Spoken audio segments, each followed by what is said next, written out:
जो है digestive enzyme का श्रावण किया जाता है। इसके अलावा यहाँ पर भी जो ग्रंथिल एपिथेलियल जो ग्रंथिल कोशिकाएं होती हैं वो भी इनएक्टिव जो एंजाइम होते हैं उनका श्रावण करती हैं। तो ये डाइजेस्टिव ग्लैंड होते हैं। अब हम यहाँ पर इनकी जो मैकेनिज्म है, कैसे वो डाइजेशन करते हैं, कैसे वो भोजन को लेते हैं, पहले हम उसको पढ़ते हैं। फीडिंग मैकेनिज्म होती है। जो ब्रैंकियोस्टोमा जो होता है यह मुख्यतः जो होता है, हमें पता ही है कि सीलियरी फिल्टर पीटर होता है। तो ये मेनली जो होता है सूक्ष्म जीव जो होते हैं, डायटम है, डेस्मिड है, कुछ प्रोटोजोआन होते हैं, उनको जलधारा के साथ ये ग्रहण करता है। जैसे कि आपको मैंने पहले कहा था, इसकी जो फेरिंग्स है, ग्रसनी है, वो काफ़ी बड़ा साइज होता है। तो इतना बड़ा साइज इसीलिए होता है कि वाटर करंट के साथ जो सूक्ष्म जीव आते हैं उनको फिल्टर करके ये वहाँ पर ट्रैप करते हैं, उनको फिर डाइजेस्ट करते हैं।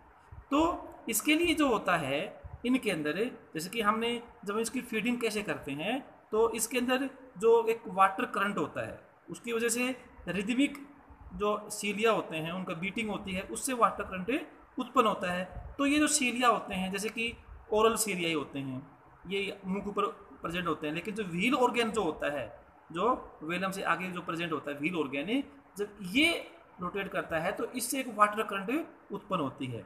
इसके अलावा वाटर करंट उत्पन्न करने के लिए जो फ्रंटल सीलिया होते हैं या लेटरल सीलिया जो होते हैं उनका भी बहुत ही महत्वपूर्ण रोल होता है।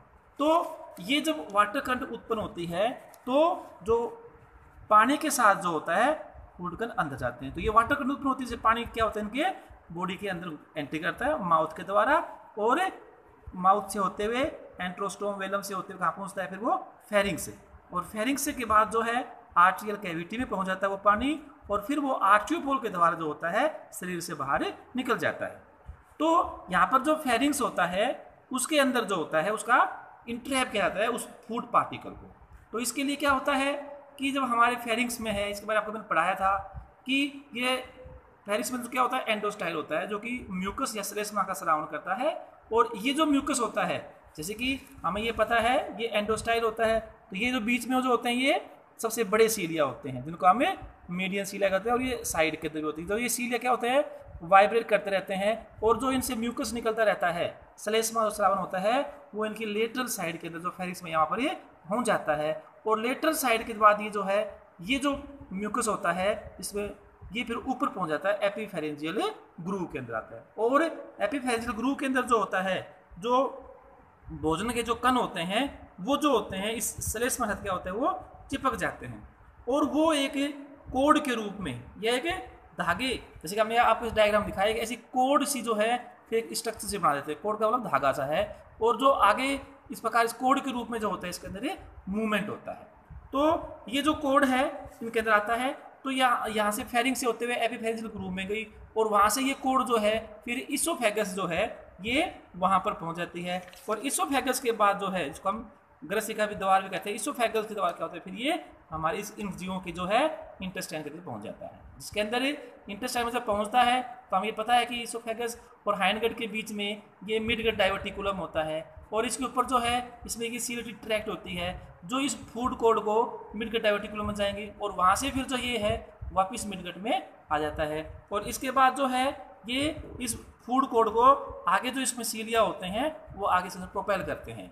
और इसके अलावा इसमें एक बात और भी होती है कि फेरिंग्स के अंदर आपको दो रीजन होते हैं, को हम बोलते हैं प्री फेरिंजियल रीजन, एक क्या होता है फेरिंग्स रीजन होता है। तो प्री ब्रैंकियल जो रीजन होता है कई बार जो होता है भोजन के कणों के साथ जो भोजन जो होते हैं उस रीजन में गिर जाते हैं, तो वहाँ पर जो होता है पेरीफेरेंजियल जो बैंड होते हैं वो उस भोजन को उसके अंदर जो सीलिया होते हैं बैंड के अंदर वो उसको एपीफेरेंजियल ग्रूव के अंदर पहुँचा देते हैं। इसके अलावा वहाँ पर जो ये हैचसेक जो सेल होती हैं ये भी उस भोजन को डाइजेस्ट कर लेती हैं। इसके अलावा जो भोजन आर्टियल जो कैविटी होती है उसमें नीचे की तरफ गिर जाते हैं, जो मेन फूड कोड ज्वाइन नहीं कर पाते हैं, तो वहाँ पर भी कुछ स्पेशल सेल होती हैं जो फैगोसाइटिक सेल जो होती हैं वो जिनको हम रेनल पेपिला भी कहते हैं, इसके आर्टियम के फ्लोर के ऊपर जो उपस्थित होती हैं वो उसको डाइजेस्ट कर देती हैं। यानी कि फैगोसाइटिक सेल जो होती हैं वो रहने कर लेती है, जिसे हम बोलते हैं इंट्रा सेलुलर डाइजेस्ट, क्योंकि सेल के अंदर होता है, जैसे कि एपिथेलियल सेल के अंदर भी ऐसा होता है। तो ये होते हैं, और इस प्रकार जो है ये फूड कोड जो है इस प्रकार ये आगे बढ़ती जाती है। फिर इस फूड कोड जो इसको हम श्लेष्मा धागा भी जो कहते हैं ये आते हैं। इसके अलावा ये फूड को जब आती है अगले भाग में, इसको हम बोलते हैं इलियोकोलिक रिंग होती है, जिसमें जो सीलिया होते हैं एक ऊपर की साइड में एक नीचे की साइड में, तो उससे क्या करते हैं ये सीलिया इस कोड को घुमा देते हैं और इससे जो होते हैं इसको तोड़ देते हैं। और इस इलियोकोलिक जो रिंग होती है इसका हमने आपको फायदे पहले ही बताए थे भाई। इसमें फ़ायदा क्या होता है, एक तो जो है ये कोड को वहाँ पर जो एंजाइम है उसको काम करने के लिए ज़्यादा समय मिल जाता है, क्योंकि इस एरिया में आती है तो इसमें अच्छे से यहाँ पर घूमती रहती है। दूसरा क्या है कि इस कोड को तोड़ देती है, जिससे कि जो एंजाइम है उनको ज़्यादा सरफेस एरिया जो होता है वो काम करने के लिए मिल जाता है। तो ये इस टुकड़ों में टूट जाते हैं और फिर जो है ये हाइन गट में जाते हैं और इस प्रकार जो डाइजेस्टेड जो फूड है वो एनस के द्वारा बॉडी में भरा। तो ये हमने अभी फीडिंग बताई है कि कैसे वाटर करंट आता है और उसमें से जो फूड के जो कण होते हैं उनको इंटरैक्ट करके कैसे इनको एक भाग से दूसरे भाग में पहुंचाया जाता है। फिर इसके अंदर डाइजेशन होता है। तो पाचन जो होता है वो क्या होता है, पाचन इनके अंदर दोनों प्रकार का होता है, एक्स्ट्रा सेलुलर पाचन भी होता है और इंट्रा सेलुलर पाचन भी होता है। एक्स्ट्रा सेलुलर मतलब बाह्य कोशिकीय, मतलब किसी कोशिका के अंदर नहीं होता है, ये कि लूमेन में होता है। और जो इंट्रा सेलुलर होता है वो कुछ कोशिकाओं में होता है, जैसे आपको बताया था एपिथेलियल कोशिकाएं हैं या जो आर्ट्रियम कैविटी गुहा के ऊपर जो रेनल पेपिल जो सेल होती हैं उनके द्वारा जो पाचन होता है उसे हम क्या बोलते हैं, इंट्रा सेलुलर पाचन कहते हैं। तो इनके अंदर एंजाइम का श्रावण किया जाता है। तो जैसे आपको मैंने बताया था यहाँ पर मिड गट डाइवर्टिकुलम होता है जिसको हमारे लीवर के इक्विवेलेंट माना गया है, ठीक है ना। इसे तो ये जो मिड गट डाइवर्टिकुलम होता है इससे मुख्यतः 3 प्रकार के एंजाइम जो है उनका श्रावण किया जाता है। तो वो क्या होते हैं, अमाइलेज जैसे कि नाम से होता है जो कि स्टार्च के ऊपर काम करते हैं, उसको माल्टोज में ग्लूकोज में तोड़ते हैं। फिर अगला है लाइपेज जो फैट के ऊपर काम करते हैं, उनको फैसेटिस ग्लिसरॉल में तोड़ते हैं। और फिर प्रोटीएजेज होते हैं जो कि प्रोटीन को तोड़ने के काम में आते हैं। लेकिन यहाँ पर किसी प्रकार के पेप्सिन वगैरह जो एंजाइम है उनका श्रावण नहीं हो जाता है। और जो डाइजेशन होता है वो मुख्य रूप से जो मिड गट होता है इसी के द्वारा इसमें होता है। और हाइंड गट जो होती हैं उनके द्वारा जो होता है अब्जॉर्प्शन होता है। तो ये जो एंजाइम का श्रावण होता है ये एंजाइम क्या करते हैं, उस भोजन का डाइजेशन करते हैं और जो वेस्ट पदार्थ जो होता है फिर वो बॉडी से बाहर निकाल दिया जाता है। तो ये एक्स्ट्रा सेलुलर डाइजेशन के लिए मेनली ये होता है। और इंटरसेलुलर जो होता है वो एपिथेलियल सेल जो होती है वहाँ से भी एंजाइम का श्रावण किया जाता है और वहाँ पर भी कुछ डाइजेशन होता है। इसके अलावा इसके अंदर क्या होता है कि हमने आपको जैसे पहले बताया था कि ये फिल्टर फीडर होता है। तो जो ओरल सिराई हैं ये क्या होता है, एक प्रकार के छन्ने के रूप में काम करते हैं और ये बड़े साइज के जो पार्टिकल होते हैं उनको अंदर एंट्री नहीं करने देते, वो वहीं पर चिपक जाते हैं। तो उनसे गेट रिड ऑफ होने के लिए, उनसे छुटकारा पाने के लिए इनके अंदर क्या होता है, एक रिवर्सिबल फ्लो ऑफ करंट होता है, यानी कि पानी जो होता है इनके माउथ के द्वारा बॉडी से बाहर निकाला जाता है विद फोर्स।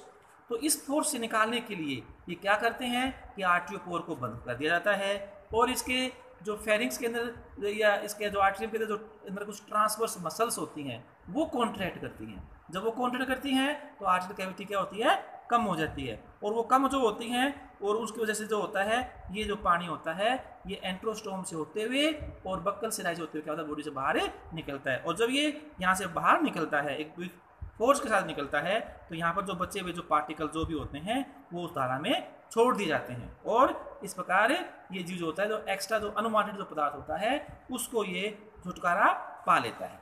तो इस प्रकार जो है इनके अंदर जो है ये डाइजेशन होता है।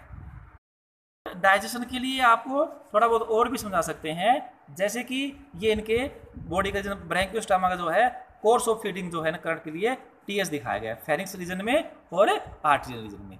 तो इसके अंदर क्या होता है कि ये फेरिंग्स है तो ये हम सभी जानते हैं। तो ये एंडोस्टाइल होता है। एंडोस्टाइल क्या होता है, अदर साइड में मिड वेंट्रल साइड में है।